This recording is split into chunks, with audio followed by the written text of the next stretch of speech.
Hello student, आज के इस वीडियो में हम एक्सरसाइज 7.2 के जो बचे हुए क्वेश्चन हैं, क्वेश्चन नंबर 9 और क्वेश्चन नंबर 10 को सॉल्व करने वाले हैं। क्वेश्चन नंबर 9 आपका है बिंदुओं a -2 एंड 2 और b 2,8 को जोड़ने वाले रेखाखंड AB को 4 बराबर भागों में विभाजित करने वाले बिंदुओं के निर्देशांक ज्ञात कीजिए। अभी तक 2 या 3 बराबर भागों में बांटने वाले की बात चल रही थी, लेकिन अब क्या है, कह रहा है कि ए और बी दो बिंदु हैं, उसके 4 बराबर भागों में बांटने वाले बिंदु के क्या निकालने हैं, निर्देशांक। तो चाहे 2 कहे बराबर भाग, चाहे 4 कहे, चाहे 3 कहे, चाहे 10 कहे, मेथड सेम है। ए ले लिया गया है -2,2 और बी ले लिया गया है 2,8।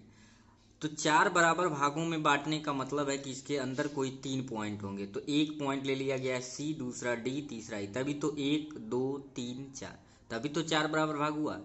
और आपको पता है कि जब दो चीज़ें आपस में इक्वल होती है, उस वो आपस में बराबर होते हैं, उनके बीच का रेशियो भी क्या होता है, इक्वल।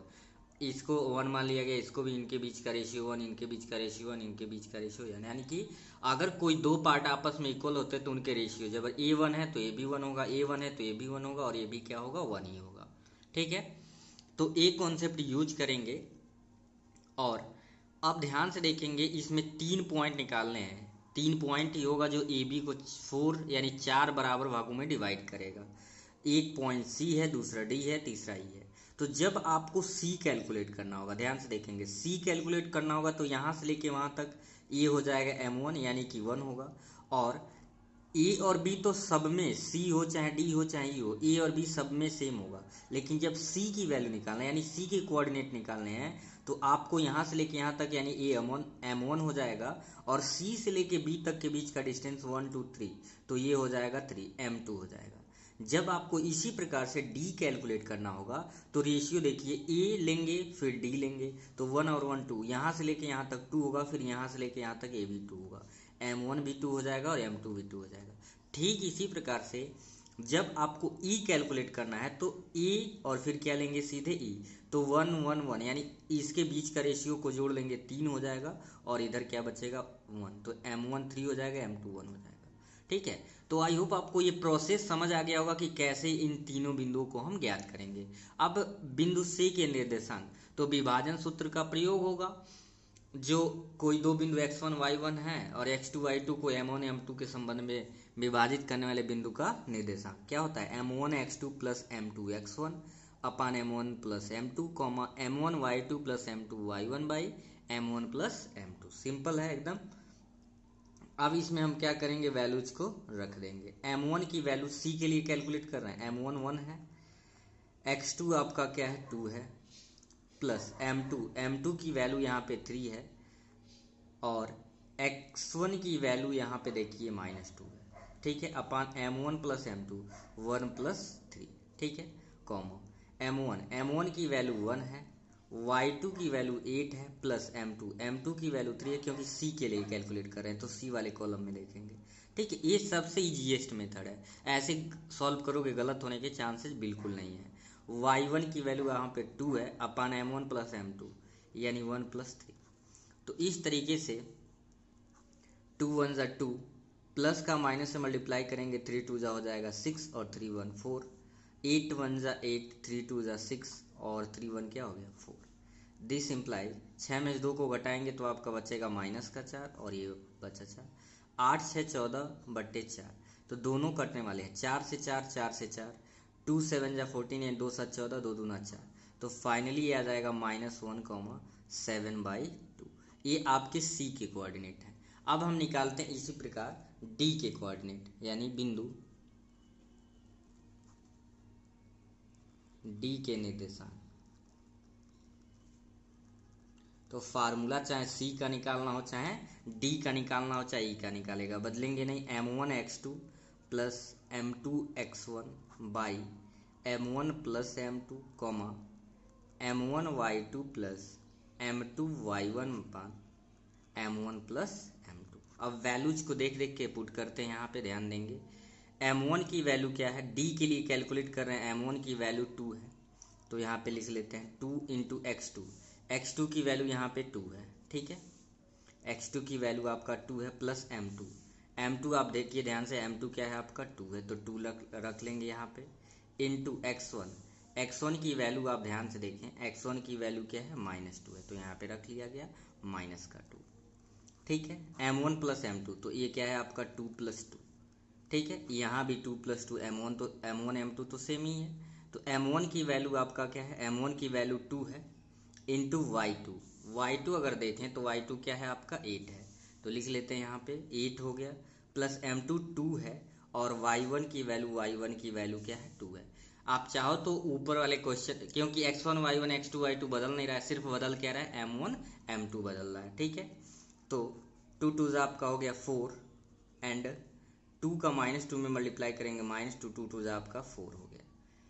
एक बार और समझेंगे, 2 2 4, प्लस का माइनस में 2 2 क्या आ गया, यहाँ पे 4 हो गया। ठीक है, 2 8 16 प्लस 2 2 4 बाई 4, तो 4 में 4 घटाएंगे 0/4, 16 और 4 हो गया 20/4, तो ये आ जाएगा 0/4 का मतलब 0 हो गया, और इसे कैंसिल 4 एकम 4 4 5 20, यानी कि ये आ जाएगा 0,5। इसी प्रकार से आपको ई भी कैलकुलेट करना है। क्या कैलकुलेट करना है, ई। तो ई आपको मैं देता हूँ वर्क, आप सॉल्व करके कमेंट सेक्शन में बताएंगे कि ई के निर्देशांक क्या आएंगे। ठीक है, अगर कोई डाउट भी हो तो ज़रूर कमेंट सेक्शन में पूछ सकते हैं आप। तो चलिए क्वेश्चन नंबर देखते हैं 10, जो कि इस एक्सरसाइज का लास्ट क्वेश्चन है। अगर चैनल पे नए हैं तो सब्सक्राइब जरूर कर लें, ताकि जब भी वीडियो अपलोड हो आपको मिलता रहे। और इस चैनल पे आपको क्लास 10 के सारे मैथ्स के चैप्टर कवर कराए ही जाएंगे, अंसाल पेपर भी सॉल्व कराया जाएगा, प्लस आपको हर एक चैप्टर वाइज फार्मूले प्लस उसके इम्पोर्टेंट क्वेश्चन भी बताए जाएंगे। तो इसलिए चैनल पे बने रहें, आपके 10th के एग्जामिनेशन में मैथ्स में कोई भी दिक्कत नहीं होने वाली है। तो चलिए लास्ट क्वेश्चन देखते हैं।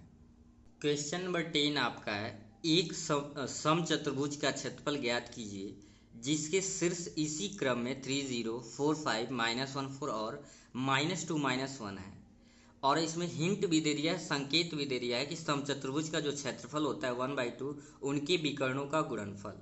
यानी समचतुर्भुज का क्षेत्रफल आपको निकालने का बता भी दिया है कि आपको करना क्या है, इनके विकर्ण निकालने और उन्हीं का क्या कर देना है, गुणनफल कर देना है। तो चलिए देखते हैं कि कैसे सॉल्व होगा। तो यहाँ पे आप देख सकते हैं, एक बना लिया गया है समचतुर्भुज। समचतुर्भुज और वर्ग में क्या अंतर होता है, समचतुर्भुज के भी चारों भुजाएं बराबर होती है, वर्ग की भी चारों भुजाएं बराबर होती है, लेकिन वर्ग में सारे एंगल जो होते हैं वो 90 अंश के होते हैं, यहाँ एंगल से कोई लेना देना नहीं होता है। ठीक है, इसमें सिर्फ चारों भुजाओं से मतलब होता है। तो यहाँ पे क्वेश्चन में दे ही दिया है कि समचतुर्भुज का क्षेत्रफल होता है इनके विकर्णों का गुणनफल। तो ये आपका AC एक विकर्ण है और दूसरा क्या है, BD विकर्ण है। तो सबसे पहले हम निकाल लेते हैं AC। अगर आप ध्यान दें तो इस तरीके से एक रफ वर्क बना लेते हैं। ए के जो कोऑर्डिनेट हैं 3 0 हैं, और C के जो कोऑर्डिनेट आपके क्या हैं, -1,4, x1 y1 x2 y2। तो लिख लेंगे AC के बीच की दूरी d इक्वल्स टू हो जाएगा √x2 - x1 plus y2 - y1 का होल स्क्वायर। तो इनके बीच की जो दूरी आ जाएगी, x2 की वैल्यू आप देखिए तो -1 है, x1 की वैल्यू आपका क्या है 3 है, तो माइनस तो यहाँ से आया, x1 की वैल्यू 3 है, स्क्वायर ऊपर रहता है। ठीक है, प्लस y2 की वैल्यू 4 है, माइनस y1 की वैल्यू 0 है, तो d इज इक्वल्स टू -1 - 3, तो ये -4 का स्क्वायर हो गया, और 4 में से 0 सब्ट्रैक्ट करेंगे 4 हो जाएगा। यानी अब आप देखें आगे, तो -4 का स्क्वायर भी 16 होगा और 4 का स्क्वायर भी 16 होगा, यानी d इक्वल्स टू 16 और 16 कितना हो गया, 32। 32 को आप तोड़ सकते हैं, 4 चौको 16 और 16 दूना 32, तो ये 4 का पेयर बन गया, 4 आ गया बाहर, 4 क्या हो जाएगा 2, और आगे क्या लिख देंगे, मात्रक, क्योंकि हमें पता तो है ना यूनिट क्या है। अब इसी प्रकार निकालेंगे, AC हो गया BD, क्या निकालेंगे, BD। तो एक BD भी रफ वर्क में बना देते हैं। B का जो कोऑर्डिनेट है आपका 4,5, और D के जो कोऑर्डिनेट्स आपके हैं कितने हैं, -2, -1। ऐसे बना लेने से आपको भी कन्फ्यूजन नहीं हुआ और क्वेश्चन गलत होने के चांसेस नहीं रहेंगे। तो ये हो जाएगा आपका x1, और इसे क्या बोलते हैं, y1। फिर ये क्या होता है, x2 y2। तो D का फार्मूला लिख लीजिए, x2 - x1 का whole square plus y2 - y1 का whole square. D is equals to अब वैल्यू रख के सॉल्व कर लेते हैं। x2 की वैल्यू -2 है, माइनस फार्मूले से है, x1 की वैल्यू 4 है, ऊपर स्क्वायर है तो स्क्वायर, प्लस y2 की वैल्यू -1 है, माइनस फार्मूले से y1 की वैल्यू 5 है। तो d इज इक्वल्स टू -2 -4 -6 का square plus -1 -5, minus minus add होता है लेकिन आप याद रखेंगे साइन माइनस में ही होता है। d इज इक्वल्स टू 6 का 36 होगा, 6 का स्क्वायर 36 होगा, तो 36 और 36 आपका क्या हो गया, 72 हो गया। तो ये लिख सकते हैं 6 × 6, 6 को 36 दूना 72। अगर मान लो ये डायरेक्ट नहीं लिख पाते हो तो आप ऐसे प्राइम फैक्टर निकालेंगे और अंदर बनाएंगे तो देखेंगे कि 2 का पेयर बनेगा और फिर कितने का, 3 का पेयर बनेगा। तो इस तरीके से 6 आ जाएगा, ठीक है। बाहर 2 आएगा फिर 3 आएगा, तो मैं डायरेक्टली ये बात लिख दिया हूँ। आप ऐसे भी प्राइम फैक्टर करके भी लिख सकते हो। तो d इज इक्वल टू 6 और √2 आगे क्या लिख देंगे, मात्रक। तो लिखेंगे देयरफॉर एरिया, क्या लिखेंगे, एरिया का मतलब क्षेत्रफल। विकर्ण का जो क्षेत्रफल का फार्मूला था, कह रहा था 1 इनके विकर्णों का गुणनफल d1 × d2। आप चाहो तो पहला जो विकर्ण निकाले हो इसे बोल सकते हो d1 और दूसरा जो विकर्ण निकालो उसे क्या बोल सकते हो, d2। अब इन्हीं के वैल्यू रख देना, 1/2 इंटू d1 की वैल्यू। आप देखो d1 की वैल्यू क्या है बाबू, 4√2 है, तो यहाँ पे लिख लीजिए 4√2 और d2 की वैल्यू है 6√2। तो 2 2 ज़ा 4, 2 का 6 में मल्टीप्लाई करेंगे तो ये कितना आ गया, 12 आ गया।